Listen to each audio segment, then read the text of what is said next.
Hi guys, welcome back to the Pocket Rainforest. Today's video I'm going to be sharing some tips and tricks with you on how to grow this giant water lily, the Victoria Amazonica. Now this is a video that I've been wanting to do pretty much since January, February time, so I'm really excited to be able to show you guys what we've been doing here. The story is, I went to Kew back in, I think it was November last year, saw the giant lily house, fell in love with this. Me being me, someone tells you can't do something, especially horticulture wise, I go and try and prove otherwise.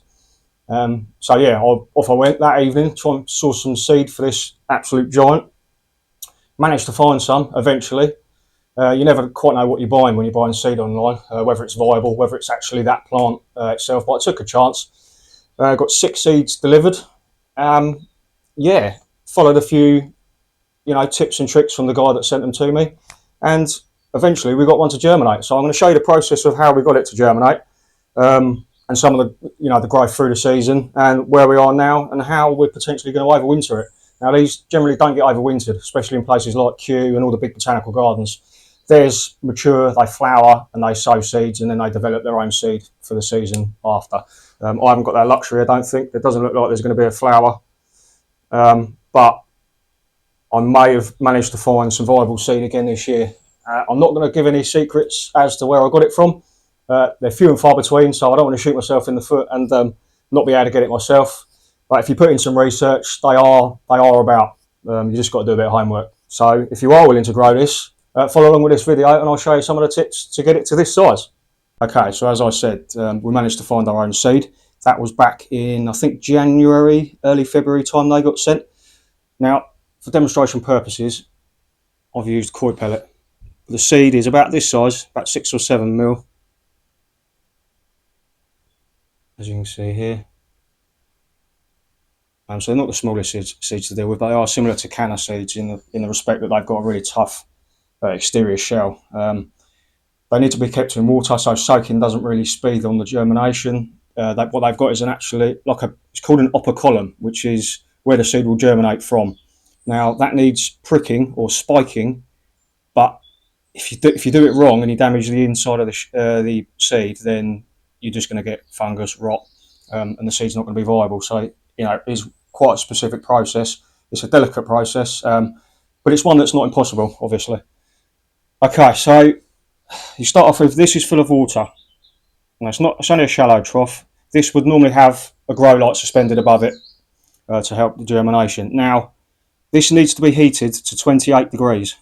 So what I did was use a small, I think it was a 25 watt aquarium heater, which was immersed in the water. What I didn't want to do is rely on the heater's own thermostat. They're not accurate, you don't get a great reading, plus you need the accuracy for the outer water temperature, otherwise things are just going to go wrong. So if you can run them off their own thermostat with a digital gauge, all well and good. Now obviously this is heated to 28. The seed, once the operculum is pricked, needs to go into a glass of water, which is sterilised. Now this would be boiled water, cooled down, and then allowed to warm up in that. So it takes the heat from this outer water body, warms this glass, and then this will come up to temperature. Now every day you need to change this. Don't put all the same seeds in the same glass. They need individual glasses, because what happens is, if one develops fungus or rot, it spreads like wildfire. You have problems, you lose all your seeds, which is why we had 6 seeds and ended up with one germinate properly. 2 or 3 got mouldy and rotted out, but luckily we ended up with the single plant, which was good. So what I'd advise is, every day you change the water, empty glass, sterile, let that go up to temperature. You then take the seed out, don't use the same water, remove the seed ever so gently and put it into the fresh, sterile water. Now after about 10 days to 2 weeks, you should see a shoot or a sprout coming from the operculum. In another week or 2 after that, you should start to see a few fine white roots. Once you see those fine white roots, it will probably then start to send out this little blade of grass. That'll be its first leaf, not its true leaf. They have 2 or 3 different stages of leaf type. They have the first stage, which is, like I say, looks like a blade of grass. The second one comes out like a tiny little dagger shaped leaf. And then as they size up and they get bigger and bigger, they go to an oval size. They start coming out red, and then you'll slowly see the underside of the veins developing. And then even after that, slowly you'll see that the leaf actually starts to become round and show the characteristics of the adult leaves. But that takes, I don't know, 6 to 10 weeks, maybe a little bit more, depending on your light cycle and things like that. Now, as I say with the light cycle, these need 12 hours minimum of high intensity LED lighting. Other grow lights will probably work, but that's ones I've used. I'll show you here. Excuse the pond. We got caught by surprise, the size and the speed that this thing grew. So we didn't have time to set up a proper pool. But as you can see, just a kid's paddling pool, which is a 6 foot, is absolutely fine, and it enables you to grow. I mean, that leaf there was 3 foot. That one there is about 2.5. But going back to the lighting, these are the lights suspended above the actual plant. You don't need massive lights like that for the germination of the seed, but you know, if you can get the right lighting, then you're going to have some sort of success. Now, as I say, once you start to see the first white hair roots from the seed, you'll also see the first leaf, which, like I say, is a blade of grass. Now, when you're at that stage, it's ready for its first potting on into its own substrate. Now, again, this needs to be sterilised until I think the second or third leaf develop. That way you get past any risk of the seed becoming rotten or fungus setting in. So yeah, use aquatic compost. It's weighty and it helps the container stay on the bottom. It doesn't float around like it would with compost. I learned that the hard way. Like I say, sterilise it. You can do this by boiling the kettle, put it in a container with the aquatic compost, soaking it until the water's gone cold. You can then put it in the container, warm the container up to temperature, 28, and then you can slowly, delicately put the seed into the first adult container. Now, like I say, these aren't normally overwintered. They're normally grown as annuals in the big botanical gardens, but because I'm unlikely to be able to find a source of seed, or I'm unsure rather, I'm going to try and get this through winter and hopefully get it through until March, April time, when it can come back in here in a bigger pool, which isn't a kid's paddling pool. So the idea is I've set up a smaller tank, which was actually its growing on tank before it came out here in the conservatory. That will be heated again to 26. I'm going to turn the temperature down to 25, 26 instead of the 28, 29, because I'm hoping that will slow down the growth rate but not kill it. It'll keep it safe, it'll keep it alive, and well, hopefully see it through. Now seems like the right time to do it because the clocks are going back. We are losing light, we're losing ambient temperature as well, and as you can see, the plant is really getting the ump. So yeah, now these are really spiky. Now this was the first 3 foot leaf we got, which you can see because this pool's too small, what they grow over each other, so they overlap. Now I quite like the look of it. You're never going to get a 6 foot leaf in a 6 foot pond, I don't think. The water's not deep enough, there's just not enough space. But yeah, I mean, it did all right. We got a 3 foot leaf, as I say, and it was pretty bloody impressive. So I'm going to remove this rotten one. Now I want to show you. I've got to be careful of the spikes. I should be wearing gloves, really. Don't know if the camera can pick this up. This might make for a funny video. Right, if I turn that around, look at that. How beautiful is that? Now these ribs, they act like swimming pool noodles effectively, which is why they are so buoyant and can hold so much weight. You might have seen videos from Kew where they had guys standing on the leaves. I myself didn't get a leaf that big, but we did have a bit of fun by setting up a dinner set and yeah, having a bit of a laugh of that to see how much weight it could take. It could have taken more, but at that time I was staring an open garden in the face and I didn't want to ruin the leaf, so we stopped at where we were. But it was quite fun. You can see there, absolutely stunning, ruthlessly sharp. But yeah, right, let's get rid of this leaf. I think the idea, what I'm going to do is just chuck this over the camera. The idea is I'm going to take the container, which has got obviously the root ball in it. I'm going to leave on the leaf that's coming through and unfurling, and I'm going to leave this smaller leaf here. Now the container it's going in is probably bigger than this leaf here, so it should be okay for a while. Now if the leaf overlaps the container and gets stressed out, there is another leaf unfurling here. So the idea isn't to just have it as a display plant anymore, it's literally just to see it through winter. So we're going to leave that one and we're going to leave this one, but I am going to cut off this one here. Where's the stem? There it is. Right, let's see what this one looks like. They're getting spikier and spikier. Look at that beauty. Absolute stunner. I'm so lucky to be able to grow this. Hopefully again next year, like I say, and we'll get one up to maybe 4 foot next year. But that is just, isn't it beautiful? Never seen anything like it. All right, let's get rid of that one.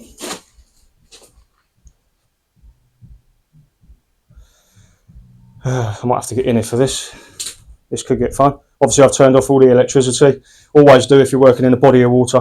Shut it off at the mains because you never know what's going to go on. So I might actually...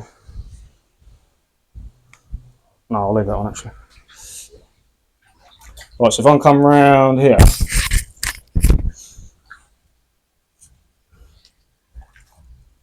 If I pull this out of the water, now you can see here... Oh my god, there's 2 flower buds. Oh, I'm so excited. This is the first time I've seen these. Oh, I'm absolutely buzzing. Right, I'm not sure if the camera can pick that up. There's one there, and there's one here coming through. I'll try and get a close-up of that in a minute. But you can see that's grown in a washing up bowl. Washing up bowl with holes cut. So heavy, holes cut in the sides to let more root growth come through and take more nutrients from the water. And that is basically aquatic compost with a huge amount of chicken manure pellet stuck in there. And that got us up to 3 foot in a container this size. Which, if you want to keep it on a small scale, smaller plant, that seems to be the trick. Oh, I'm so happy about those buds. I don't know whether to keep it in this container now. No, I'm going to stick to the plan.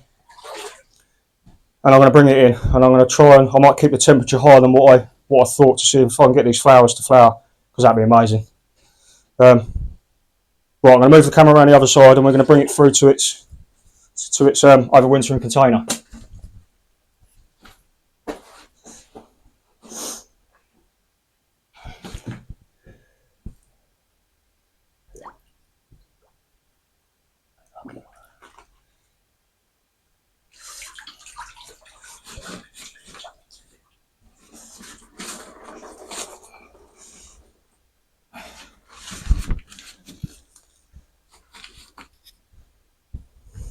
Before I do that, I just want to show you these flower buds quickly, a bit closer up.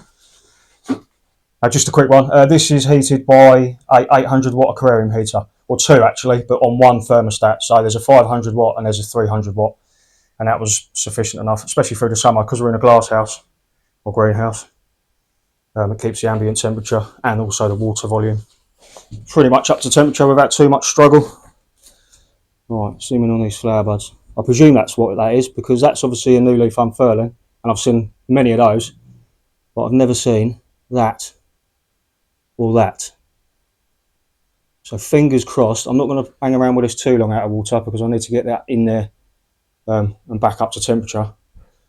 But yeah, I can't believe this. I'm so glad I'm able to share this with you as well, because it's a first for me, and I think it's probably a first for some of you guys as well. Right, I'll tell you what, let's have a walk around and just show you where it's going to be overwintered.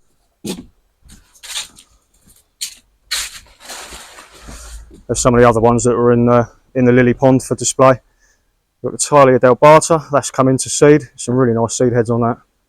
That's quite easy to grow, so if anyone wants some, give us a shout and I can probably send some out to you. I think it's readily available online anyway. There's a Typhonodorum lindleyanum, which is a water banana. If you haven't seen those, look those up, they're quite rare as well. There's a mangrove, which is quite different. We've got the cypress grasses, that's Cypress alternifolius.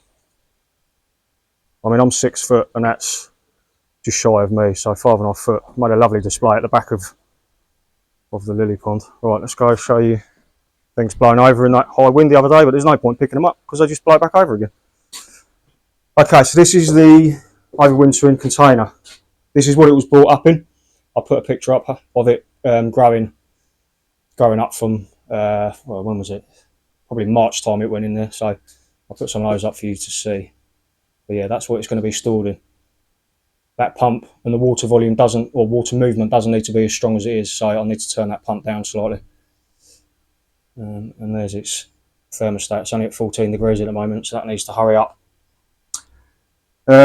Yeah, so I think what I'll do, I'll come back once that's up to 24, 25, and we'll put the plant put the plant in here.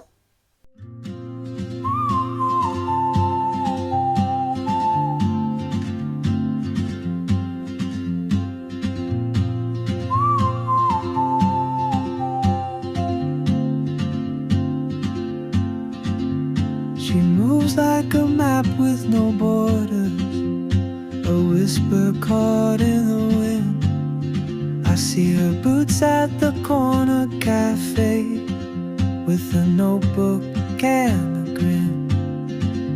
She's chasing skies I've never named while I stay in my lane. But something in the way she moves keeps pulling at my chain. Oh, traveler, you carry the sun in your stride, leaving behind what I hold inside. If I don't. Right, I think that's good enough. What I've done, I've cut the leaf circumference down a bit so it fits in a bit better. Set the light up. The water's obviously clearer. There's less water lettuce in there, so the flowers should get a bit more light. I am going to keep the temperature at 27, 28 and keep the cycle going. I'm not sure if it's going to flower now I've cut the leaves off. I'm not sure if it needs to photosynthesize while the flowers produce. Don't know, but like I say, a lot of learning curves, a lot of first times, and we'll see. But I hope you've enjoyed this video. I know it's been completely new for me, probably for you guys as well. I think I'm the only guy growing this from home in the UK this year, so it's been pretty cool. I know that, God, I'm knackered, it's so heavy. I know this one plant's provided so much fun and enjoyment to hundreds of people, if not thousands of people, so I'm really chuffed with it. I'm glad I grew it, and I'm glad I've taken the time to get it to this point. As always, like and subscribe, guys. There's plenty more content. If you're wondering what that is in the corner of the shot, that's a red-footed rainforest tortoise.